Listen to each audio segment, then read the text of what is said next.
kita ingin menghilangkan kemiskinan ekstrim maksimal 2026. Beberapa hal penting yang ingin kami sampaikan adalah bahwa dalam rangka penanggulangan kemiskinan, khususnya kemiskinan ekstrim, data tunggal sosial ekonomi nasional mutlak dibutuhkan agar akurasi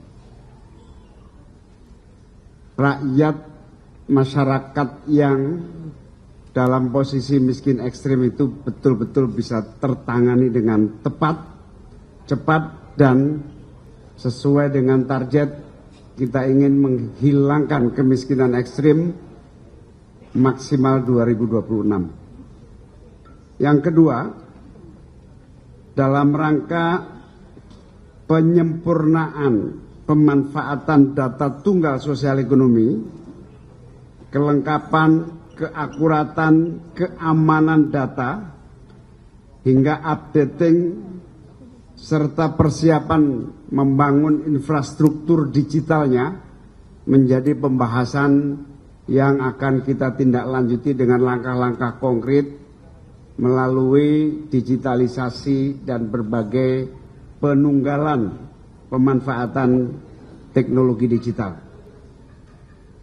Soal keamanan dan kerahasiaan data, Pak Kepala BSSN hadir dan kemudian memberikan rekomendasi penting di mana sejak perumusan baik 18 kementerian ini maupun kementerian-kementerian dan lembaga lainnya agar mulai dari perencanaan digital sampai membangun serta memanfaatkan serta penggunaan datanya betul-betul berkoordinasi dengan BSSN sehingga pusat data nasional akan menjadi rumah kita yang aman dan terjaga serta terjamin. Pada kuartal pertama, Kementerian Sosial telah menyalurkan berbagai bantuan sosial, baik itu PKH maupun bantuan-bantuan sosial lainnya, yang juga akan kita gunakan sebagai ground checking. Berikutnya, pemutakhiran data bisa dilakukan dengan dua jalur. Pertama, secara formal melalui birokrasi yang berjenjang dari pemerintah daerah sampai tingkat pusat, dari hierarki kepemimpinan birokrasi yang sentral sampai ke daerah.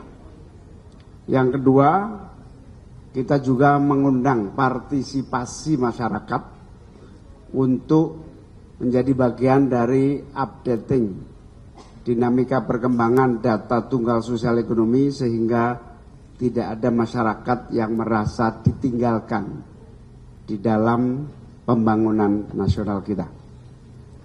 Salah satu aplikasi yang digunakan adalah Cek Bansos yang dikelola oleh Kementerian Sosial. Pemerintah akan memastikan DTSen ini juga berdampak nyata bagi seluruh bentuk-bentuk bantuan sosial, termasuk bantuan sosial kepada para guru non ASN. Ada Ibu Sekjen nanti bisa menjawab bila pertanyaan-pertanyaan. Bu Sekjen Kementerian Pendidikan Dasar dan Menengah. Sehingga keinginan kita untuk membangun satu sistem penyaluran yang akurat akan segera terwujud dengan terus menyempurnakan data sosial, data tunggal sosial ekonomi nasional ini. Yang terakhir, kita juga bersyukur data tunggal sosial ekonomi nasional ini akan mempermudah keterlibatan filantropi, lembaga-lembaga kemasyarakatan sosial yang berbasis keagamaan dan keumatan, zakat, infak, sodakoh, dan pundi-pundi keagamaan-keagamaan yang memiliki kegiatan bantuan sosial untuk menggunakan data yang sama sehingga bisa terukur dan partisipasi penanggulangan kemiskinan bisa sinergi dan berdaya guna antara yang dilakukan pemerintah dengan yang dilakukan badan-badan sosial lainnya non-pemerintah. Dalam hal ini Pak Menteri Agama mengusulkan banyak koordinasi dan integrasi kerjasama. Pak Menteri Agama tadi optimis kalau zakat dan sodako dikelola dengan baik, insya Allah akan membantu penanganan kemiskinan secara signifikan.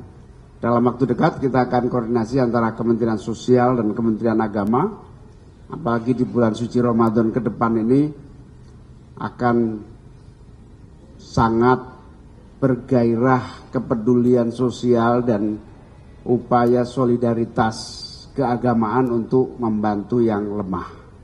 Sehingga semoga bantuan itu semua tidak tumpang tindih dan memiliki titik konsentrasi yang tepat. Dan bersama-sama mari kita bergotong royong, pertama mengatasi kemiskinan ekstrim,